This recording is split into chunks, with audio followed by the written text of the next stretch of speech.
안녕하십니까. 오늘 밤은 아이폰 16 프로를 가지고 밤하늘에 떠 있는 혜성을 한번 관측해 보도록 하겠습니다. 이렇게 보시다시피 그것을 위해서 아이폰 16 프로를 삼각대에다 고정을 하고서는 밤하늘을 바라보게 했는데요. 오늘 관측할 것은 서쪽 하늘에 떠 있는 뜨린산 아틀라스라고 하는 혜성입니다. 이것은 지구를 8만 년 안에 방문을 했다고 하는데 원래 이것이 잘 관측이 되던 시기는 10월 중순이었습니다. 하지만 그동안에는 밤하늘에 워낙에 구름이 많이 껴서 저는 관측을 못했는데 오늘 밤은 모처럼 이렇게 맑은 하늘이라서 한번 볼 수가 있게 되었습니다. 지금 현재 시각은 대충 한 7시 반이 좀 지난 상태고 여전히 밤 하늘에 혜성이 떠 있는 상태라서 한번 관측을 해볼 텐데요. 지금 보시면 아시겠지만은 맨눈으로는 더 이상 잘 보이지가 않지만 그래도 아이폰의 장노출 성능을 한번 믿고서는 촬영을 해보도록 하겠습니다. 자, 이렇게 보시고 조금 줌을 한번 당겨 보도록 하죠. 자, 이렇게 보시면은 이쪽에 뭔가 희미하게 여기 보시면은 이제 이쪽을 중심으로 해서 꼬리가 어느 정도 이렇게 나타나 있는 거를 좀 확인을 할 수가 있습니다. 자, 그러면은 이것을 가지고서는 촬영을 한번 해보도록 하겠습니다. 먼저 1배줌 상태로 해서 노출을 계속 자동으로 두고서는 촬영을 한번 해보도록 하죠. 자, 이렇게 찍은 다음에 한번 찍은 결과의 중간 정도를 한번 확대를 해보도록 하죠.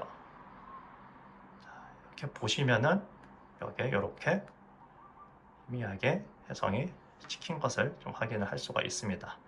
자, 그렇기 때문에 아이폰으로 가지고도 이제 혜성을 찍을 수가 있다가 볼 수가 있는데 좀 더 확대를 해서 5배줌을 해서 한번 촬영이 되는지 한번 봅시다. 똑같은 방식으로 해서 장노출을 시키고서는 처리를 하도록 한 다음에 결과를 한번 보면은 아까 전보다는 좀 더 선명하게 촬영이 되는 것을 좀 볼 수가 있죠. 근데 이제 문제는 이렇게 찍은 것이 실제로는 24mm, 즉 그러니까 광각 렌즈를 가지고서 찍은 것이 됩니다. 아이폰에 탑재되어 있는 5배 줌 렌즈를 가지고서는 과연 촬영을 할 수가 있을까? 그걸 위해서는 기본 카메라 앱을 쓰면 안 되고 별도 앱을 써야 됩니다. 저 같은 경우에는 프로캠 같은 걸 쓰게 되는데, 자, 이 앱 같은 경우에는 5배 줌으로 딱 고정을 시켜 놓으면 그대로 촬영을 할 수가 있습니다. 자, 이 상태에서 한번 촬영을 해보도록 하는데요. 기본 설정에 있는 그 앱을 그냥 쓰면은 노출을 아무리 해도 1초 정도까지 밖에 되지가 않습니다. 만약에 이 상태로 해서 촬영을 하게 될 경우에는 자, 이렇게 뭔가가 찍힌 것 같이 보이지만은 실제로 들어가서 결과를 보면은 이렇게 그냥 시커멓게 나옵니다. 뭔가 찍힌 것 같기는 한데 써먹을 만한 정도는 아니죠. 그걸 위해서는 슬로우 셔터라는 기능을 따로 써야 됩니다. 이런 식으로 메뉴가 좀 따로 있죠. 자, 그럼 슬로우 셔터인데 여기서는 4초, 8초, 15초, 30초 이렇게 좀 조정을 할 수가 있습니다. 자, 그러면은 여기서 최대한 많이 하면은 이렇게 흔들리니까 먼저 한 15초 정도로 해서 두고, 그리고 초점도 적당히 맞춰 놓는 게 좋겠죠.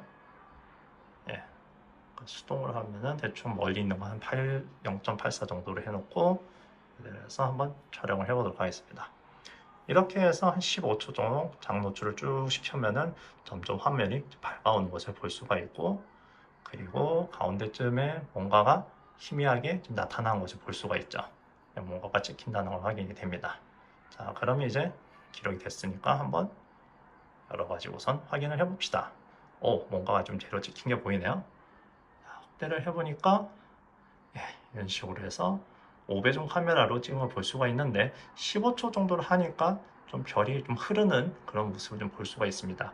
덜 선명하게 찍혔는데 그러면은 시간을 좀 더 짧게 해가지고서는 촬영을 해보도록 하죠.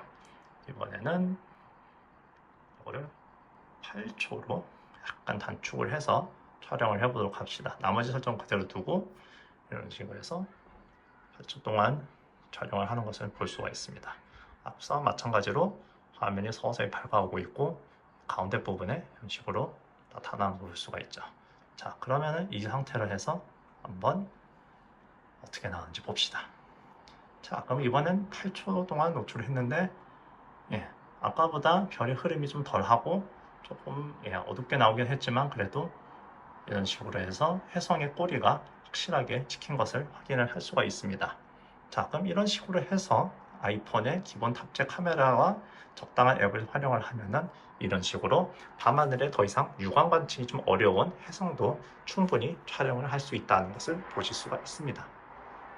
혹시 여러분도 11월이 되기 전까지 한번 이렇게 맑은 하늘일 경우에는 아이폰을 삼각대에다 세워놓고서는 직접 한번 혜성을 관측을 해보시는 게 어떨까요?